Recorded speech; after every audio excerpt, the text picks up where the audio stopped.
Alors, la France des solutions, c'est une opération à retrouver dans les médias. Hein, toute la semaine, c'est moi qui vous remercie. Toute la semaine, dans les médias, Gilles Van der Potten de Reporters d'Espoir va nous rejoindre avec justement tous les représentants des médias partenaires de la France des solutions. Et avant ça, une petite vidéo pour illustrer cette belle semaine.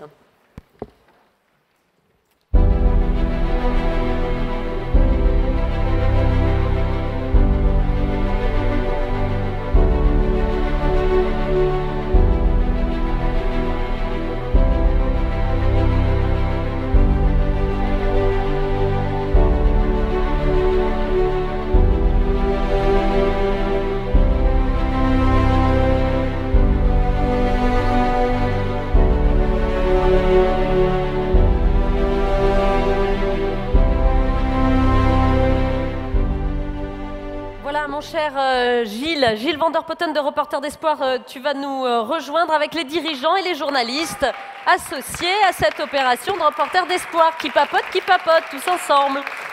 Donc, tiens, chère Claire, bonjour. Claire Alette est aussi parmi nous. Je te laisse nous présenter nos partenaires des médias. Il y a des habitués et des amis qui sont là, je vois ça. Avancez, je vous laisse avancer. Et Gilles, présente-nous tout le monde.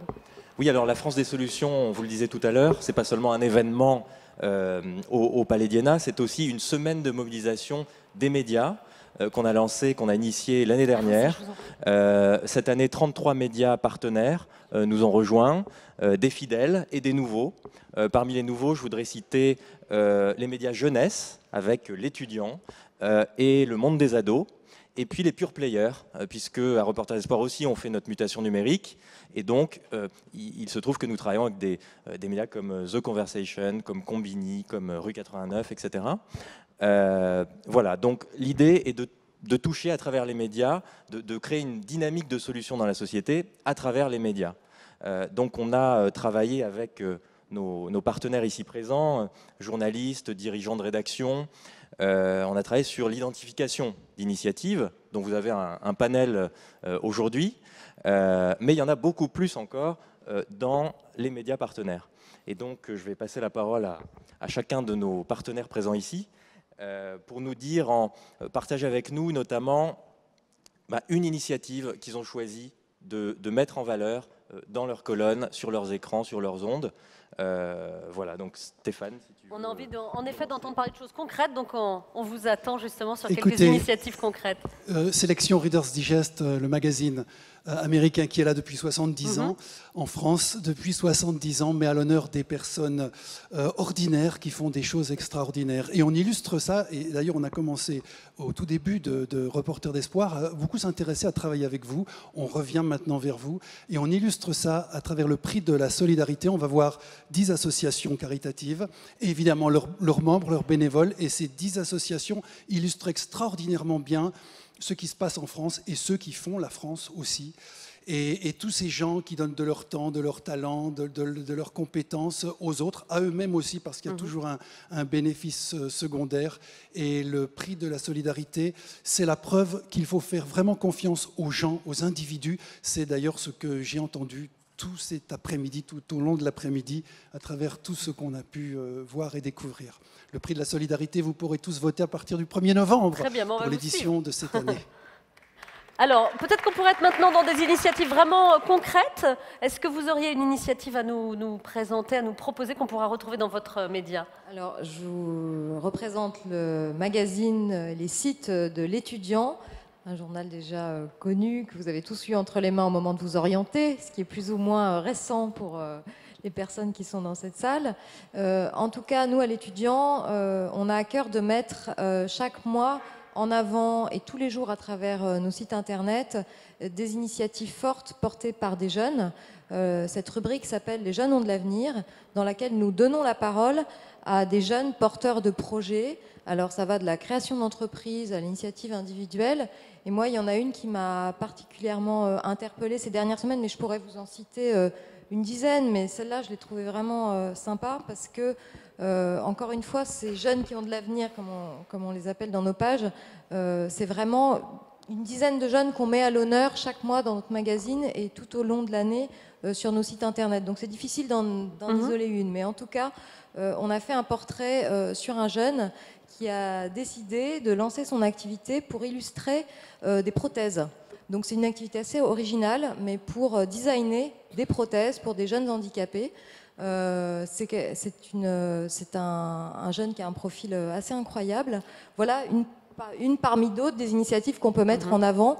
Mais tous les mois dans l'étudiant, vous retrouvez des parcours de vie, des idées et une énergie portée par ces jeunes qui est assez incroyable. Voilà. Alors Antoine fait partie, je vais se dire tu parce qu'on se dit tu d'habitude, tu fais partie des fidèles. Est-ce qu'il y a une initiative que tu pourrais nous présenter particulièrement? 2-3 initiatives qu'on a mises à l'antenne ces dernières semaines. Par exemple, à Roubaix, des milliers de familles qui se réunissent pour réfléchir à comment finalement ne pas produire de déchets. Ça, c'est une initiative qu'on a mis à l'honneur dans le journal de 13h. Une autre initiative, on ne le sait peut-être pas, mais la Lozère, qui est le département le moins peuplé, c'est le département aussi qui a le taux de chômage le plus faible. Donc on est allé voir en Lozère pourquoi et finalement les entreprises recrutaient particulièrement. Donc les secrets d'une réussite, c'était un sujet du journal de 20h. Je crois qu'au-delà de cette semaine de solutions, la victoire, d'une certaine manière, qui est aussi la vôtre et que je voudrais partager avec vous, c'est qu'on n'a plus besoin de ce qu'on appelle dans notre jargon des accroches d'actualité, comme cette semaine des solutions, même si une équipe de TF1 est là et ce soir c'est vous qui serez à l'honneur dans le 20h de TF1. Mais tout au long de l'année, on réfléchit à cette manière d'arrêter le temps à un moment, parce que le journal de TF1, le journal télévisé de TF1 à 13h et à 20h, il a cette responsabilité. Dans une société où la vitesse est incroyable, où tout s'accélère, à un moment on a besoin de se poser et de regarder ce qui fonctionne, parce que la France est un pays magnifique qui a plein d'initiatives, et à force de parler que des choses qui ne vont pas, et ça c'est l'actualité, la première partie souvent des journaux télévisés, c'est bien normal, on n'est pas là pour faire le journal de Mickey, mais il faut aussi savoir s'arrêter sur des choses qui fonctionnent, sur des gens qui se battent, sur des initiatives qui marchent. Ce matin j'étais avec Véronique Colucci pour préparer la nouvelle campagne des Restos du Cœur qui s'ouvre le 22 novembre. Et elle me parlait d'une femme formidable, et on va mettre ce sujet à l'antenne très prochainement, d'une femme formidable qui, grâce à l'aide alimentaire des Restos du Cœur, qui effectivement est le premier point d'entrée, lui a permis, cette aide alimentaire, de vivre, de survivre, j'allais dire, de passer un doctorat, de poursuivre ses études, et là elle a gagné un prix, et elle s'en sort. 30% des bénéficiaires des Restos du Cœur trouvent une solution et s'en sortent. Ça, je crois que c'est important à un moment de se poser et de rendre hommage à tous ces gens qui font aussi la France. Et la bonne nouvelle, en effet, c'est qu'on se rend compte que dans les JT, ce sont de plus en plus des journaux de solutions, et ça, c'est une très très bonne nouvelle. Oui, et juste un petit parce que c'est là aussi pour vous rendre hommage, mais ça doit commencer dans les écoles de journalisme. Oui, c'est vrai. Moi, j'enseigne à Sciences Po, j'ai cette chance, et on a l'année dernière, avec vous, avec Reporters d'Espoir, fait un journal entièrement dédié aux solutions. Ça a un peu étonné les élèves, parce que généralement, ils ont plutôt un prisme négatif, comme les journalistes, c'est les trains qui n'arrivent pas à l'heure, plutôt que les trains qui arrivent à l'heure. Et là, c'était un journal assez formidable, d'une vingtaine de minutes, avec des reportages très variés, qui ont montré les solutions et les choses qui fonctionnent bien. C'est une très bonne nouvelle, en effet, qu'on prenne ce sujet-là à la source. Claire Alette, pour Alternatives économiques, vous avez tu as peut-être un sujet concret à nous présenter que tu as mis en valeur dans Alternatives économiques. Alors, voilà, donc quand Gilles nous a appelé, nous a dit est-ce que vous ne voudriez pas vous associer à la France des solutions, on a dit oui tout de suite, parce que ça nous a permis de réaliser et de mettre sous presse, il est là, un projet qu'on avait en tête qui était un dossier sur entreprendre l'entreprise autrement, avec 10 exemples très concrets, donc, pour montrer que l'entreprise, ça n'est pas qu'une machine à faire du profit et à le distribuer sous forme de dividendes, mais que c'est bien plus que ça, en fait. Et donc, on a pris des exemples d'entreprises dont l'objet n'est pas uniquement la recherche de la rentabilité. Alors, ce n'est pas uniquement des petites entreprises de l'économie sociale et solidaire, pas du tout. Il y a aussi des multinationales qui sont cotées en bourse, il y a des PME, il y a des start-up. Et sur les 10 exemples qu'on a retenus, il y a d'ailleurs le groupe Hervé, il y avait Michel Hervé qui témoignait tout à l'heure, donc je ne vais pas revenir dessus. Il y a une autre entreprise, un autre exemple que j'ai bien aimé, qui s'appelle Poisson Packaging, qui est une PME de la Sarthe, qui était au bord de la faillite en 1995. Et ils ont fait un audit environnemental. Et sur cette base-là, ils sont passés de 3 lieux de production à 1. Et puis, ils ont complètement revu leur modèle de production. Ils produisent maintenant de l'emballage écologique uniquement à partir de bois FSC avec de l'encre végétale.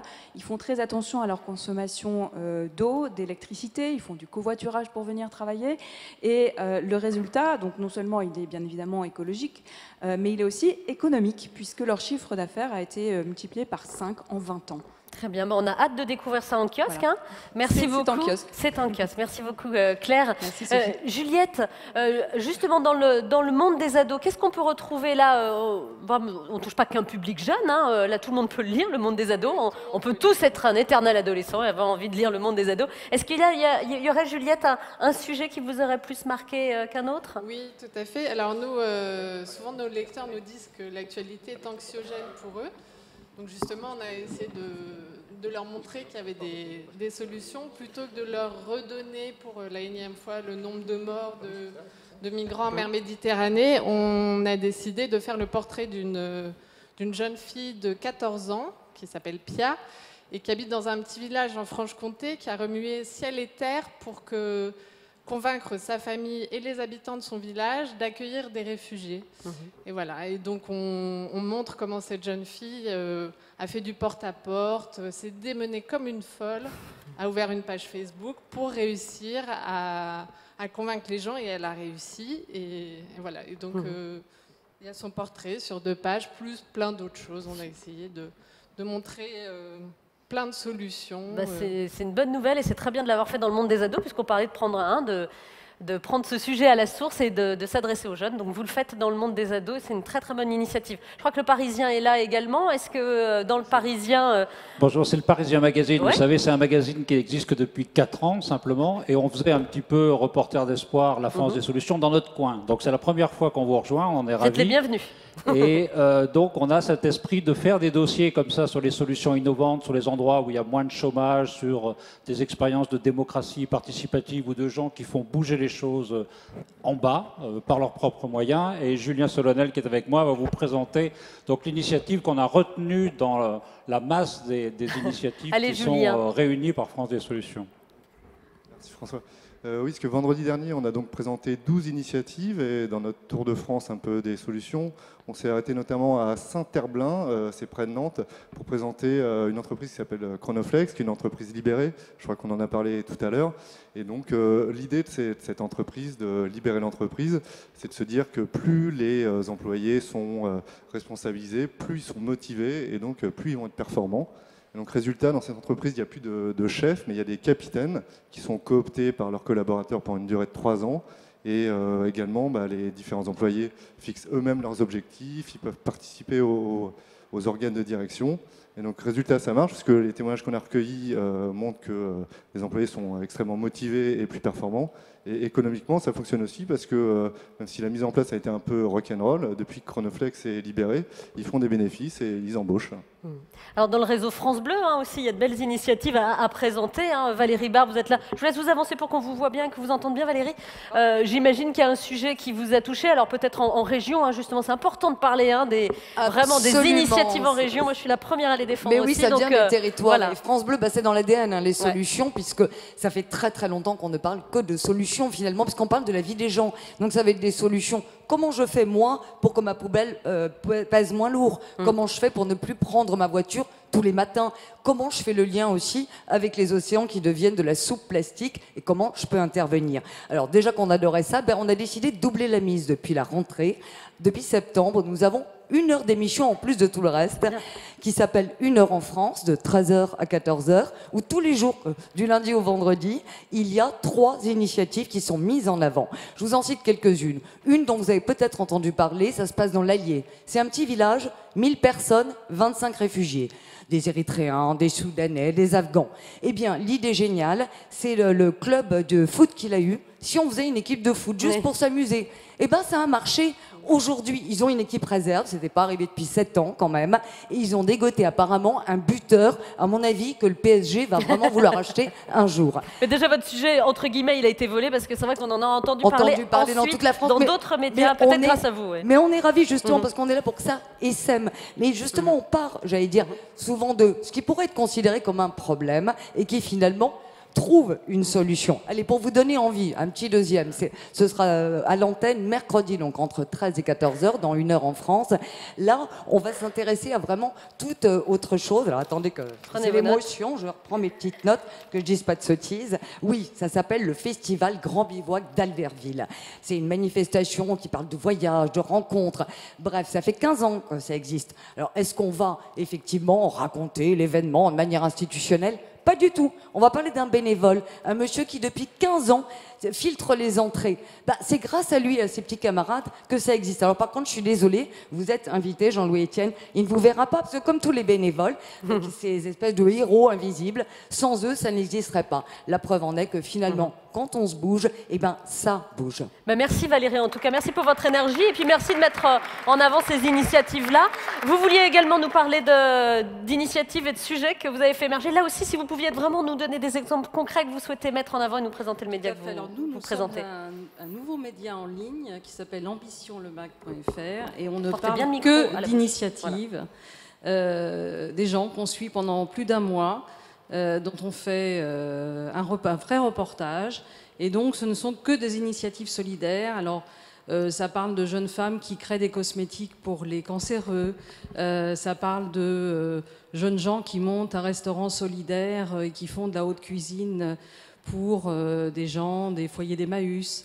Ça parle de la friperie solidaire d'Emmaüs. Enfin voilà, plein d'initiatives. Donc vous nous dites où on vous retrouve ? ambitionlemac.fr. Très bien. Mais donc là, vraiment, il y a des initiatives très concrètes. Merci beaucoup. Puis source d'information aussi, du coup, pour les autres camarades des médias. Chez Novetic aussi, on a forcément des très belles initiatives à présenter. On a des initiatives à présenter. Bonjour. Avancez-vous, Antonin, comme ça tout le monde vous voit. Merci beaucoup. On a des initiatives à présenter. Novetic, c'est un média qui s'adresse avant tout au monde de l'entreprise. Grosso modo, le message qu'on porte aux entreprises, c'est vous n'avez pas tellement le choix. Vous êtes obligé d'adopter de plus en plus un modèle respectueux d'un point de vue du climat, de la biodiversité, de la diversité dans les ressources humaines. Parce que si vous ne le faites pas, tôt ou tard, c'est votre business model qui va être menacé. On a quelques exemples assez flagrants ces derniers temps. On pense à Volkswagen, on pense aux majors du pétrole et du charbon qui vivent des moments difficiles actuellement, notamment en bourse. Nous, l'initiative qu'on voulait présenter, c'est à propos du gaspillage alimentaire. Chaque année, vous avez 10 millions de tonnes d'aliments qui sont jetés purement et simplement, dont plus de 2 millions rien que dans la distribution. Et vous avez 2 startups qui ont eu la brillante idée de créer un business model précisément autour de ce gaspillage. Comment ça se passe ? Ils vont récupérer directement auprès des grandes surfaces les invendus alimentaires et ensuite ils vont les donner aux associations, notamment les Restos du Cœur dont parlait le directeur de la rédaction de TF1 tout à l'heure. Et eux, comment est-ce qu'ils se rémunèrent ? Ils se rémunèrent tout simplement grâce à une commission qu'ils facturent aux grandes surfaces, mais les grandes surfaces, ça leur coûte rien, ou en tout cas ça leur coûte moins cher puisqu'elles peuvent défiscaliser les dons qu'elles font via cette récupération. Et ce qui est intéressant, c'est qu'il y a un nouveau business model qui se crée. C'est un outil de mobilisation pour les salariés au sein de cette entreprise. Et en plus, pour les entreprises qui donnent, ça devient plus intéressant économiquement de donner que de jeter. Et des initiatives comme ça sur Novetic, il y en a beaucoup. Alors, comme la journée n'est pas terminée, merci beaucoup. Juste un petit clin d'œil aux amis de Micro des Ailes également qui sont là. Alors, un petit clin d'œil parce que je crois que vous devez beaucoup quand même à Reporter d'Espoir, il faut le dire. Oui, hein, oui, voilà. Ça va que vous étiez là. Allez, juste un petit mot, justement, puisqu'après la journée continue et on va donner place aux jeunes un peu plus tard dans l'après-midi. Justement, en fait, les jeunes qui vont arriver tout à l'heure, on est à leur place il y a 4 mois. On est les lauréats en fait, du prix Jeune Reporter d'Espoir 2016 qu'on a remporté en mai dernier ici même. Le Micro des Ailes, c'est quoi ? C'est une association montée par 2 professionnels à la base, ma collègue de RCF Allier et moi-même, journaliste à Radio Coquelicot, dans l'Allier, radio associative locale. Tout à l'heure, on parlait de Bellenave, c'est juste à côté pour le club de foot des réfugiés. L'idée, c'est en fait des professionnels qui forment des étudiants, qui eux-mêmes forment des jeunes. Et après, on travaille tous en collectif de manière très horizontale. Il n'y a pas de chef, il y a peut-être des superviseurs, on peut appeler ça comme ça. Et l'idée étant de créer du contenu radiophonique et laisser la parole aux jeunes, à des collégiens, à des étudiants qui ont envie de parler de leur vie, qui ont envie de parler de leur sujet et qui en fait ont juste compris qu'ils avaient quelque chose à y gagner et que les gens qui les écoutaient, les gens qui étaient autour d'eux aussi avaient à y gagner, à les écouter, à partager. on ne peut pas se considérer comme un média, comme Le Parisien, comme Le Monde des Ados, qui d'ailleurs a fait une petite pastille sur nous dans l'édition des solutions, mais on est une association qui a juste envie que les choses bougent un peu, et aujourd'hui Micro des Ailes, qui est parti de manière très locale du côté de Vichy dans l'Allier, et bien aujourd'hui ça exporte à Saint-Étienne, à Aix-en-Provence, à Lannion, à Dijon, avec toujours cette envie de faire bouger les choses. Et le Micro des Ailes, si on veut faire plus ample connaissance avec vous, on peut vous retrouver dans le haut. J'oublie quelqu'un, pardonnez-moi. Bah oui, le Figaro quand même, pardon. Laisse la parole au Figaro. Faut jamais oublier le Figaro, pardonnez-moi. Un petit mot justement pour nous dire une initiative, et après il faut absolument que je vous fasse faire une petite pause pour rejoindre la suite et laisser la place à la jeunesse. Donc vraiment, on vous écoute tous pour parler d'une initiative porteuse de solutions. Du coup, aujourd'hui, le Figaro est partenaire aussi de la France des solutions. Donc on a publié ce matin un article sur la société dont on a déjà parlé, donc je vais peut-être pas en parler de nouveau, sur M2I Life Science, mais on a aussi une page qui s'appelle Le Figaro Demain, où justement on essaye de mettre en avant toutes les initiatives positives. Je peux vous parler peut-être de la dernière initiative qui a été publiée sur le site. Donc c'est un site internet qui vend de la viande en ligne. Alors ça peut paraître un peu surprenant, mais ça marche très bien et ça règle en partie une des problèmes liés à la crise agricole qui touche vraiment fortement les éleveurs. On a notamment parlé des éleveurs bovins qui sont en train de mourir. Et en fait, ce site-là permet aux éleveurs de vendre leurs produits au prix qu'ils veulent et donc de ne plus perdre d'argent lorsqu'ils vendent leur viande. Donc voilà, c'est une solution positive également, un peu plus concrète. Merci beaucoup de nous la présenter. On le retrouvera donc dans le Figaro. C'est Sylvia Micon de LCI qui va m'en vouloir terriblement, puisque nous rendons un petit peu en retard. Gilles, je te laisse le mot de la fin. Vous allez vous retrouver dans quelques minutes pour parler de la France, l'Académie... je vais y arriver, la France des solutions Académie, avec Sylvia Micon de LCI qui vous racontera tout ça. Gilles, c'est toi qui as le mot de la fin, figure-toi. Viens donc au milieu, mon ami. Je voulais simplement dire que la France des solutions s'exporte. On en a touché quelques mots tout à l'heure. Elle s'exporte en Espagne, puisqu'il y avait la France des solutions. Il y a maintenant Barcelone des solutions. Gijón a des solutions. Je salue notre ami Jorge Dobner de N Positivo en Espagne, qui organise ces opérations avec la Vanguardia, avec El País, etc. Voilà, donc il y a des répercussions internationales et ça me permet de vous dire que voilà, il y a un réseau international Reporters d'Espoir qui se constitue, qui est l'agrégation de plusieurs organisations qui nous ressemblent. Et au mois de décembre, le 5 décembre, on sera aux Pays-Bas pour la première conférence internationale sur le journalisme constructif. Voilà, donc rassemblant des médias du monde entier. Donc voilà, SAESM, au-delà de la France des solutions. On fera peut-être le monde des solutions.